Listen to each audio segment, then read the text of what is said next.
अस्सलाम वालेकुम दोस्तों, मैं अनवर स्टैंडर्ड प्रोड्यूसर साहब भाइयों का सामने इंशाल्लाह उम्मीद है कि आप खुश होंगे, बर्ड्स भी इंशाल्लाह आपके तंदुरुस्त होंगे। हमारे साथ लगे रहे जुड़ रहे हैं, हम आपको सील फार्म तजर्बात पोर्ट सिलेक्टर मालूमात भाइयों तक पहुँचाते रहेंगे। भाइयों आज बात करेंगे एंटीबायोटिक के इस्तेमाल के बारे। एंटीबायोटिक का इस्तेमाल क्यों कराया जाता है, इसका ये पार्ट 1 है। पहले मरहले में पार्ट 1 में हम बताएंगे कि आप भाई एंटीबायोटिक को फ़ायदा क्या है, किस तरह इस्तेमाल करना है, बेजा इस्तेमाल का क्या नुकसान है, कब इस्तेमाल करना है, ये चीज़ें इंशाल्लाह डिस्कस करेंगे पार्ट 1 में। और पार्ट 2 में इंशाल्लाह आपको एंटीबायोटिक बताएंगे, उनकी मकदार बताएंगे, कौन सी बीमारी के मतलब कौन सा एंटीबायोटिक अच्छा काम करता है। दूसरे पार्ट में हम भाइयों को वो बताएं। तो सबसे पहले जो बात करते हैं कि एंटीबायोटिक वो इस्तेमाल कराना क्यों ज़रूरी है। एंटीबायोटिक इस्तेमाल कराने के बगैर सीलों की नशो नुमा क्या नहीं हो सकती। तो आज बात अपने मैं तजर्बात की रोशनी में करूँगा। एंटीबायोटिक इस्तेमाल करने से भाइयों जो हम करते हैं वो परिंदों की बीमारी को रोकथाम के लिए करते हैं, उनको महफूज रखने के लिए करते हैं। असल में सील बड़े एक जंगली परिंदा है। ये कुदरती माहौल और नेचर माहौल में रहना पसंद करता है और उसकी नशो नुमा होती है कुदरती और नेचर माहौल में बहुत ज़बरदस्त होती है। लेकिन वक्त गुजरने के साथ साथ कुदरती माहौल इंसानों और परिंदों के लिए भी नियाब होता गया। तो हमने परिंदों को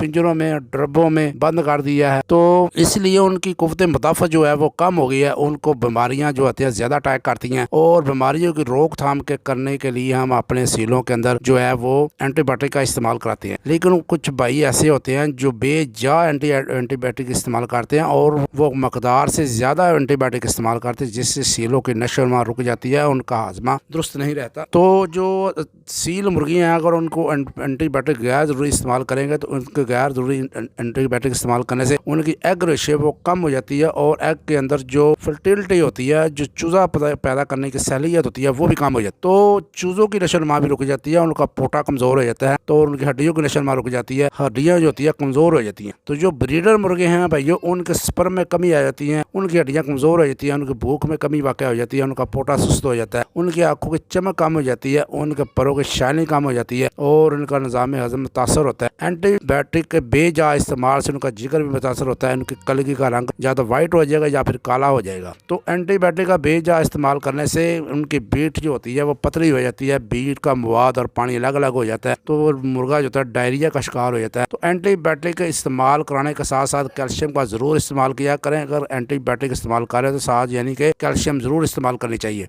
क्योंकि कैल्शियम के इस्तेमाल करने से एंटीबायोटिक के जो मुज़र असरात होते हैं वो कम हो जाते हैं। तो भाइयों अगर सील बर्ड जो है गेम बर्ड वाला जो उसको भी अगर जो बर्ड भरा है उसको एंटीबायोटिक बेजा इस्तेमाल कर उसकी गेम में कमी वाकई होती है, उसकी गेम में फ़र्क मुतासर हो जाती है उसकी गेम। तो भाइयों जो एंटीबायोटिक है वो हमेशा वज़न के लिहाज से इस्तेमाल करानी चाहिए। तो कुछ भाई जो हमारे शिकारी होते हैं, कुछ हमारे दोस्त होते हैं, वो उम्र के लिहाज से एंटीबायोटिक का इस्तेमाल करते हैं, जबकि उम्र के लिहाज से एंटीबायोटिक इस्तेमाल करानी नहीं चाहिए। एंटीबायोटिक का असूल होता है कि उसको हमेशा वज़न के लिहाज से इस्तेमाल करानी चाहिए। तो ये थी भाइयों एंटीबायोटिक के मतलब उसके बेजा इस्तेमाल के कुछ नुकसान और कैसे इस्तेमाल करने, ये कुछ चीज़ें थी। तो नेक्स्ट पार्ट में वीडियो लंबी हो जाएगी, नेक्स्ट पार्ट में बताऊँगा कि एंटीबायोटिक किस बीमारी में कौन सा एंटीबायोटिक और किस मकदार में देना चाहिए। तो इंशाल्लाह नेक्स्ट पार्ट के साथ दोबारा हाजिरी होगी। तो भाई को दें इजाज़त। असील शौक जिंदाबाद, पाकिस्तान जिंदाबाद, अल्लाह हाफिज़।